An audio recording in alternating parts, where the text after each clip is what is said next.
پاکستان میں اس سیاست کا جو ٹکراؤ کی سیاست ہے بالکل نقطہ عروج پہ پہنچ گئی. اگر آپ دیکھیں جب جو ماحول بدلا D G S P R صاحب کی پریس کانفرنس کے بعد، اس کے بعد تو پھر زبانیں ہی چینج ہو گئی. فیصل وارڈا صاحب آئے، انہوں نے بھی بڑی سخت باتیں کی، کل بھی پرسوں بھی پروگرامز کے اندر. پھر ان کے جواب میں کل ہم نعرے بھی دیکھ رہے تھے، آج اڈیالہ کے بعد بھی ان کا رانا ثناءاللہ کا نام لے کے پی ٹی آئی کا جو کراؤڈ تھا انہوں نے گالیاں نکالی. پھر خرم ذیشان سینیٹر کا ایک ٹویٹ آیا، اس پہ بھی ریئیکشن آیا، اور اب بالکل ایسے لگ رہا ہے جیسے دونوں طرف ڈو اور ڈائی والا ماحول بن گیا. اور پھر ہم نے دیکھا کہ تین چیزیں بار بار سامنے آ رہی ہیں. ایک یہ کہ جی گورنر راج بالکل لگ سکتا ہے، اور چاہے گورنمنٹ منسٹرز ہیں وہ بھی روزانہ بار بار یہی بات کر رہے ہیں. لا منسٹر نے تو پارلیمان کے اندر بھی کہہ دیا کہ یہ مارشل لا نہیں ہے، یہ ایک آئینی چیز ہے. پھر اس کے بعد ہم دیکھ رہے ہیں پارٹی بین کے اوپر.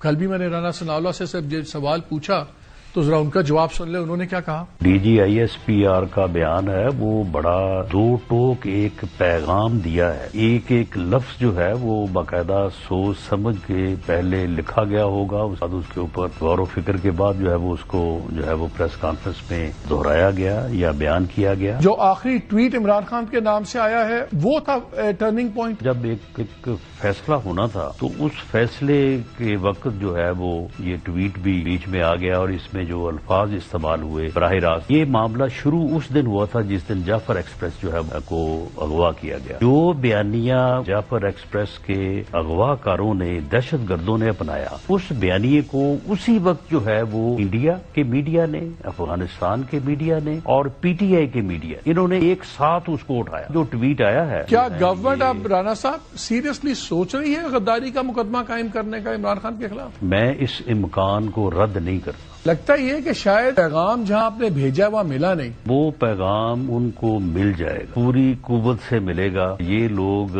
بڑی تیزی سے اس قسم کی حرکتیں کر کے اپنے انجام کی طرف بڑھ رہے ہیں، اور ان کا انجام جو ہے وہ ایم کیو ایم اور الطاف حسین سے میں مختلف نہیں دیکھ رہا. یہ عنقریب جو ہے وہ پاکستان تحریک انصاف اور اڈیالہ تحریک انصاف، یہ علیحدہ علیحدہ جو ہے نا یہ ہونے والا معاملہ نظر آ رہا ہے. بات غداری کے مقدمات تک جاری ہے تو پھر کیا پہلے پارٹی بین کرنے کا فیصلہ کر رہے ہیں آپ لوگ؟ جو حرکت وہ کر رہے ہیں، جو وہاں پہ کل تقاریر ہوئی ہیں، وہ ٹویٹ آپ جس کا ذکر کر رہے ہیں، ان چیزوں کے اوپر بھی اگر کسی نے بین نہیں ہونا تو پھر وہ کون سی پھر چیز ہے کہ جس کے اوپر جو ہے وہ کسی کے اوپر پابندی لگ سکتی ہے. کیا آپ کے خیال میں عمران خان پاکستان کی پالیٹکس میں ریلیونٹ ہیں کہ ارریلیونٹ ہو گئے؟ He is absolutely not in Pakistan politics میں ہے ہی نہیں. اس نے آج تک پاکستان میں پالیٹکس ہی نہیں. یہ جو D G S P R صاحب کی پریس کانفرنس ہوئی ہے اس کے بعد کیا ابھی بھی آپ لوگ مذاکرات کے دروازے عمران خان کے ساتھ کھول کے بیٹھے ہوئے ہیں کہ اب بند ہو گئے؟ یہ دروازہ کبھی کھولا ہی نہیں.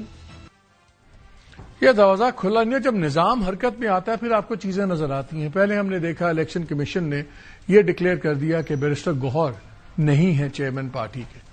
نشان پہلے ہی نہیں ہے، اب چیئرمین کے اوپر بھی سوال اٹھ گئے ہیں. اور آج پنجاب اسمبلی نے ایک ریزولوشن پاس کیا ہے جس پہ انہوں نے مطالبہ کیا ہے کہ فیڈرل گورنمنٹ پارٹی بھی بین کرے اور تمام لیڈران کو بھی بین کرے.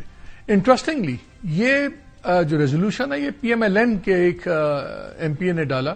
اس میں کوئی ساتھ پیپلز پارٹی والے نہیں تھے. کچھ دن پہلے آپ کو یاد ہے لوکل گورنمنٹ پہ آرٹیکل 140A کے آئین میں لانے پہ سب کے دستخط تھے، اور جو اطلاعات یہ ہیں کہ اس میں پیپلز پارٹی نے ووٹ نہیں کیا. اب دوسری طرف بلاول بھٹو لاہور گئے ہوئے تھے، وہاں پہ بھی انہوں نے کافی رگڑا ہے پنجاب کو، گورنمنٹ کو. انہوں نے کہا جی ہم پنجاب میں آتے ہیں جرنلسٹوں سے بات کرتے ہوئے تو سب کو ایسے لگتا ہے جیسے آگ لگ گئی ہے اور جناب ان کو پریشانی ہو جاتی ہے اور سب کچھ. اور میاں صاحب بھی جب میں اندر تھے، میں ملاقات کرنے گیا، باہر ہم آئے، جب وہ باہر نکلے تو ہمارے ہی گلے پڑ گئے، ہمارے خلاف چیزیں شروع ہو گئیں. اور ساتھ ہی انہوں نے کافی کہا کہ ہم نے ان کو آپ اپنا گورنر لگا لیں سندھ میں، وہاں یہ نہیں آتے. تو وہ ڈفرنسز بھی آپ کو اپنے ساتھ نظر آتے ہیں. لیکن دو چیزیں بڑی کلیئر ہیں. ساتھ ہی انہوں نے کہا جب بھی ہم نے قدم بڑھایا ادھر یہ ان کے حالات خراب ہو جاتے ہیں، یعنی کہ پی ٹی آئی کے. یہ ریفرنس ان کا میں آپ سے خبر شیئر کر دوں، یہ تھا 26ویں امینڈمنٹ کے وقت. ایک وقت تھا کہ بلاول بھٹو صاحب نے طے کر لیا تھا کہ ہم 26ویں امینڈمنٹ کو نہیں کریں گے اپروو، اور انہوں نے بات مولانا صاحب سے، فضل الرحمان سے بھی کی.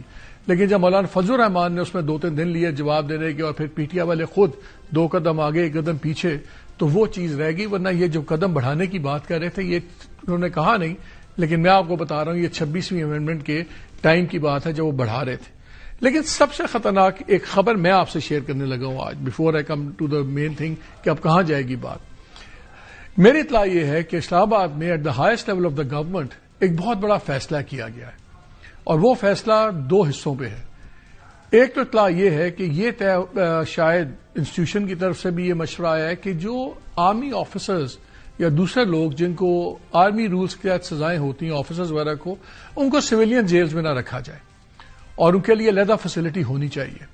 اور شاید گورنمنٹ اب اس کو اپروو کر دے کہ وہ اسپیشل فیسلٹی بنے گی یا کسی ایگزسٹنگ فیسلٹی کو ڈیزگنیٹ کر دیا جائے گا. جو دوسری بات اسلام آباد میں چل رہی ہے again at the highest level, وہ یہ ہے کہ ایسی جگہ پہ آپ ان لوگوں کو بھی لا سکتے ہیں جو بہت ہائی پروفائل کانوکٹس اور مینڈے ٹرائل کی بات نہیں کر رہا, سزا یافتہ کی بات کر رہا ہوں, کہ ان کو بھی لایا جا سکتا ہے جو بہت ہائی پروفائل سیکیورٹی رسک ہوں. اور ہم نے دیکھا ہے کہ ایک بیانیہ یہ بھی بن رہا ہے کہ عمران خان صاحب کا ڈیالہ میں ہونا بہت زیادہ ہائی پروفائل سیکیورٹی رسک ہے. آج بھی جب ملاقاتوں کے لیے روکنے کے لیے وہاں پہ کوئی 1200 پولیس اہلکار تعینات تھے, لوکل ایریا کے بزنس بند کر دیے گئے, اسکولز بند کر دیے گئے. تو ہو سکتا ہے کل کو یہ گراؤنڈز بھی بنائی جائیں کہ دیکھیں اگر ہر باری پیشی پہ آئیں گے لوگ اور کاروبار بند کرنا پڑے گا, یہ ایک سیکیورٹی ایشو ہے. تو جیسے ایکسپیکٹ کیا جا رہا ہے کہ جنرل فیض کا فیصلہ آج کل کسی بھی دن آ سکتا ہے, تو ہو سکتا ہے وہ اس ڈیزگنیٹڈ فیسلٹی کے پہلے انمیٹ ہوں. اور اگر ہائی پروفائل کانوکٹس کا بھی طے ہو گیا کہ جن کی بہت زیادہ سیکیورٹی کا ایشو ہے, تو پھر ہو سکتا ہے خان صاحب کو بھی وہاں موو کر دیا جائے. اور اوپر سے طلال چودھری صاحب جو منسٹر آف انٹیریئر کے منسٹر آف اسٹیٹ ہیں, انہوں نے بھی اس کا اندیا دیا ہے کہ جی کہیں جیل بدلی جا سکتی ہے اگر سیکیورٹی کا ہو. تو یہ ایک بڑی اور قسم کی ڈیولپمنٹ ہو رہی ہے. میری کچھ 1-2 انفارم لوگوں سے بات ہوئی تو میں نے ان سے پوچھا کہ ابھی نئی جیل تو ہے کوئی نہیں. تو اب یہ مجھے نہیں پتا کہ وہ خبر تھی کہ ان کا اندازہ تھا, مگر انہوں نے کہا کہ دیکھیں اٹک فورٹ بھی ہو سکتا ہے. سو یہ اب چیزیں اگر ادھر جا رہی ہیں تو بالکل ہی ہم ایک بہت ہی خطرناک ٹکراؤ کی طرف جا رہے ہیں. کیا کوئی پاسبلٹی رہ گئی اب کوئی بات چیت کی کسی قسم کی, اس پہ بات کریں گے.